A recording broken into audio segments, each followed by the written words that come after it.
Hey, what's up, guys? Here on the Fire Sports Pod, where everything we got is hot. I'm your host, Zach Jackson, and let's get right to the show I have for you guys today. Guys, we are powered by StreamYard, where StreamYard makes the dream yard go. This is Season 5, episode number 21 here on the Fire Sports Pod. Guys, it's already 21 episodes into Season 5 here on Recap Monday. Now, you guys might be asking, why am I wearing my Cowboys stuff? Well, we lost yesterday to the San Francisco 49ers, again, 24-30, because I'm a true fan. I wear it when we win, and I wear it when we lose, and I wear it proud. Don't forget that. But as we take that out of consideration, we're going to be going over what's the latest news going around the leagues. So we have some news coming from college football. Big-time matchup coming this weekend between Ohio State and Penn State. We have some injury news there. And then on top of that, we got some good news for the 49ers. Looks like Christian McCaffrey will be playing this year. Kyle Shanahan just made an announcement just a couple minutes ago. So we'll be getting to that, and then we'll also be getting into the World Series, man. Tonight's Game 3 between the Dodgers and the Yankees. Yankees down 2-0. If you haven't been tuning in, the Yankees are in trouble, man. The Yankees are in trouble. We also got to go over a little bit about my Lakers, man. The Lakers looking great. They got a game against the Suns in Phoenix. They are 3-0. They could become 4-0 tonight. We're dangerous, man. Watch out for the Lakers, bro. I've been saying it since the season started 3 games ago. We've played the Timberwolves, we played the Suns, and we played the Sacramento Kings in all games. We've looked great as a team. So let's get right into it. First up, guys, we're going to start with the World Series. Guys, man, the Yankees are going to freaking blow it again. Let's hope not. They got one more chance tonight. Game 3 in the Bronx, 8:08 p.m. Eastern time on Fox. It's a chilly night in the Bronx, so let's hope we can get some things cracking. Judge has been playing like absolute garbage. Can Judge step up, man? Because we really need him. If anything, in the world of worlds, we really just need to back up our captain. He's our captain. He's the guy that makes this team move. We got to back him up. We got to be on his side. We can't be ridiculing. Can't be, yeah, we could do that, but we got to still be on his side. We got to come together and be like, yo, we got this. We're with you, Aaron Judge. Let's get this done.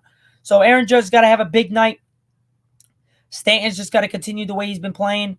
Everybody's been playing well. I mean, the first game we should have won. We had 2 outs. Nestor Cortez hasn't pitched in 30 days. He pitches against Shohei Ohtani. Pop-up. Verdugo makes a great play in foul territory. And then 1 pitch to Freddie Freeman, gone, grand slam. That was on Friday. And then here comes Saturday. We're in the game. We're down late, big. We get a little bit of rally. It's 4-2 with 1 out. Bases loaded for Anthony Volpe. And he strikes out. And then Trevino has it, and he pops up. And he looks like he just missed it, too. Just missed it off the bat. And it looked like it could have been to the cheap sheets. So we've had our chances in Game 1 and Game 2 to win these games, and we haven't pulled out with the win. So tonight has to be no different. We got to pitch well. We got to hit well. We got to play well. And then if we all can do that, I think we can win this game. But it really depends on if we want it bad enough, guys. Can the Yankees do what they're supposed to do? Are they able to hold down home court or home field? Can they win 3 straight against the Dodgers at home? And that's really what's going to happen. They got 3 games in the Bronx. Game 3, Game 4, and Game 5. Game 6 will be back in L.A., and Game 7 will be in L.A. So my 6-game prediction is still correct. The only thing that the Yankees have to do is win 4 straight, which is going to be really hard, especially going back to Game 6. If we make it a Game 6 in L.A. to get that dub. So that's going to be tough. But if anybody can do it, it's the New York Yankees. So let's hope the Yankees can stay hot and stay ready. Because other than Judge struggling, Jazz is putting up some good numbers. Stanton's playing fantastic. Soto's playing great. Volpe's playing good. Verdugo's had some good moments. We just got to close it out. You just got to close it out. And tonight's the night, guys. I got the Yankees winning this game and the over of 8.5 runs. Let's go, Yanks. All right, guys. So, quick 5-minute segment for our first segment on today's show on Recap Monday, Season 5, Episode number 21 here on the Fire Sports Pod. We're going to move to our second segment of today's games, and let's get right into or today's news, I should say. We're going to go to some college football because there might be a bit of a help or a bit of a problem for the Penn State. Now, latest on All-R, Penn State's QB Drew All-R knee could be a game-time call for Ohio State on Saturday, according to James Franklin. So that's a big loss if they do not have their quarterback. They don't have a chance of winning against Ohio State without their quarterback. And you might be like, well, Ohio State didn't look too pretty against Nebraska. They only won 21-17, and then they lost against Oregon. So where's your point, Zach? Because Nebraska's not a bad team. They got the second coming of Patrick Mahomes, literally his haircut, his movements, the way he pre-games, all the crap, the way he throws the ball, literally copycat of Patrick Mahomes. And he's not a bad quarterback. I think he's really good. And Nebraska's a hard team to beat. They were 5-2. They weren't like a shitbag team. They were a good team. They just played against. They're not in a big, crazy good conference, but they haven't played like bad teams, and they haven't they're not shit. Basically, they're actually not a bad team. They're a pretty good or a little bit above average team, for my liking. So I thought it was going to be a dogfight. I think we would have thought we were going to win by at least a touchdown, 10 points or 14 points. Didn't think it was going to be that close. We got the win. That's all that matters. But Penn State's going to have a problem, man. If they do not have their quarterback, I, to be honest, want it to be fully healthy. I want Penn State to have their full healthy guys. I want my Ohio State Buckeyes to be fully healthy, and I want it just to go at it. That's how I really want it. That's how you truly know if you can beat a team and if you're better than the team, as long as they're truly fully healthy.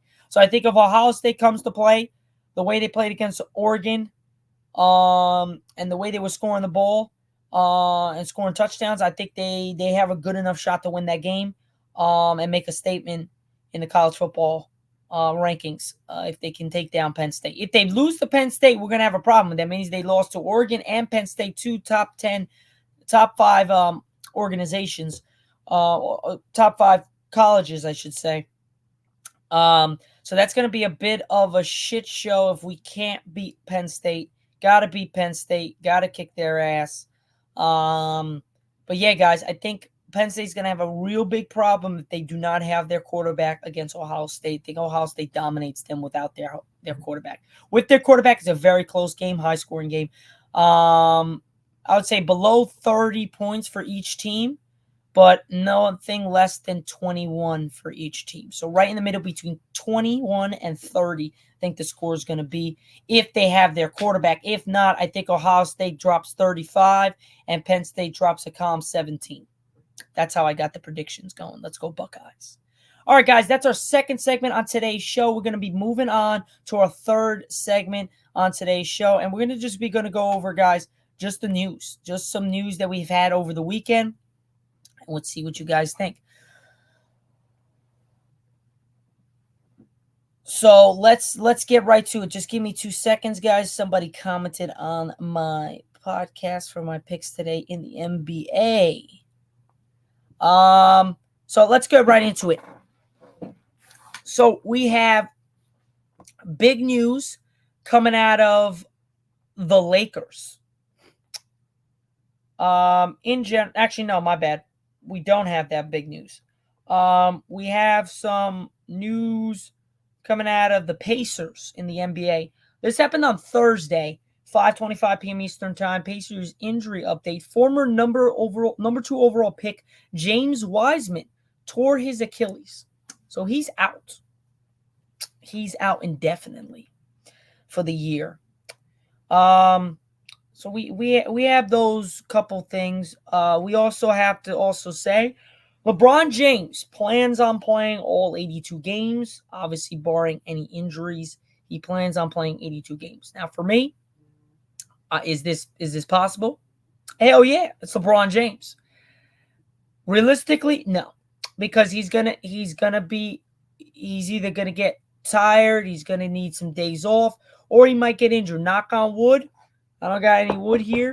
I got my desk. Knock on wood. He don't get injured. He has the most healthiest seasons he's had in a really long time, and we make a good run for it. That's my thing on that. Now, move on. We're going to go back to the World Series where Ohtani will play in Game 3. He came out of Game 2 with an injured shoulder, and it was very questionable if he was going to play. The scans and the MRI said that he was good to go. So Dodgers show Ohtani back in the World Series lineup after suffering a shoulder injury in Game 2 win over the Yankees. So Ohtani's back. Best case scenario for the Dodgers. Worst case scenario, I guess, for the Yankees, you would say. But I think I would, if I'm a Yankees fan or anybody in the Yankees, I want to play the Dodgers at their full best and beat them at their best. So there's no excuses on why they lost the World Series or lost this game, if you know what I mean. Now, we have some more updates when it comes to injuries. Yesterday at 10:14 p.m. Eastern, Jaguars wide receiver and potential trade deadline target reportedly suffers a broken collarbone in a Week 8 loss to the Packers. Christian Kirk is out for the season with a broken collarbone. So anybody that needed some trades and a potential trader with Christian Kirk is going to have to wait till the offseason because he is gone for the season with a broken collarbone. Sucks because they also lost that game and they dropped to 2-6. Jaguars have been playing pretty bad lately. So Christian Kirk will be out for the season and he will have to wait till next season. And then we have some news with Jordan Love. Jordan Love's injury update. Packers reportedly has a chance to play in Week 9 after straining his groin versus the Jaguars, where Lewis had to come in and get the win for them. So that's a good case scenario for the Packers as they get their starting quarterback back. Perhaps questionable for Week 9, but it looks like he's on the more of the route that he's going to play instead of the route that he's going to sit. So that's great for the Packers going into next week. And then we have Kyle Shanahan gives his latest update on when the 49ers running back Christian McCaffrey is expected to return.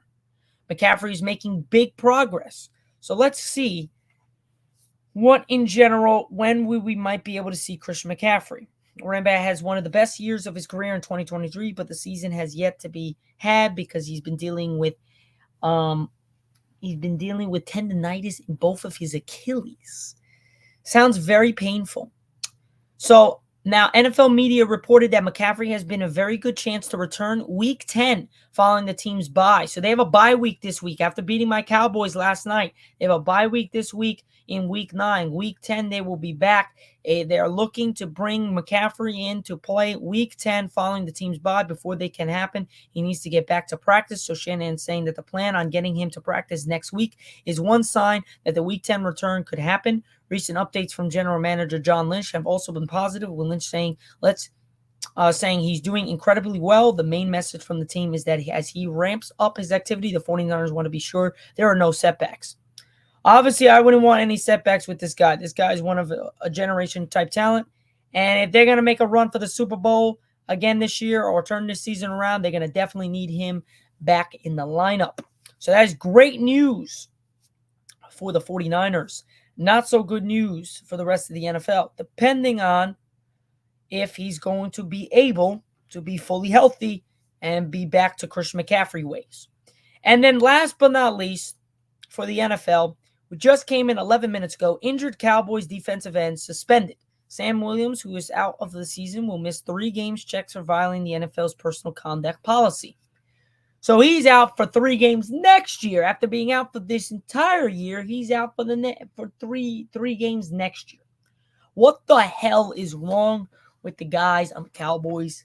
Dude, every year we have somebody that's doing drugs, that's out for you, suspended for gambling some shit. I don't fucking know, but something. And that's just because it's a terribly run organization by Jerry Jones. He needs to get the hell out of there. The terribly coached organization by Mike McCarthy. He needs to get the hell out of there. We need to bring somebody else in as the manager, or next year bring Bill freaking Belichick as our head coach. I think that solves a lot of our problems if we bring him in. Now, last but not least, we had a very very, very, very, I should say, it didn't look pretty as we saw Steph Curry injure himself in the Clippers game last night, where Warriors start to miss multiple games with a muscle strain in his lower leg, will be reevaluated on Friday. So this Friday coming up, they'll give them 5 days to reevaluate him and see where he's at. But it looks like he's going to be missing multiple games or so. He tweaked his ankle once. He came back in, tweaked it again, left for the game, did not return. And he's got a mild strain in his lower leg, which is around his ankle where his brace is. And it was on his left leg, the same leg he tweaked twice last night. And it didn't look pretty. So the Warriors will be out without him for a little bit. Nonetheless, it's not a serious injury, but still very, very, very, very thankful that he was not out for a significant amount of time, because when in the beginning of his career, he had a lot of problems with his ankles. And a lot of people were saying he's not going to be out to make out of anything because he couldn't stay on the floor and stay healthy. And now he's finally had a good stretch of being healthy. And it's just a scare for anybody that loves basketball. I love Curry. I think Curry's the best. I think Curry's the best point guard ever, because just the way he shot the ball and the way he revolutionized the game. I think he is. I love Magic too. He's close right there behind Steph now. As Steph won his 4th championship, I think Steph's there.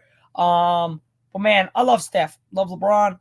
LeBron's my favorite player, of course, but Steph has had a lot of good stuff. He's a motivational guy. He came from little stuff, had to work his way to the top, and look where he's at now, the top of the NBA world.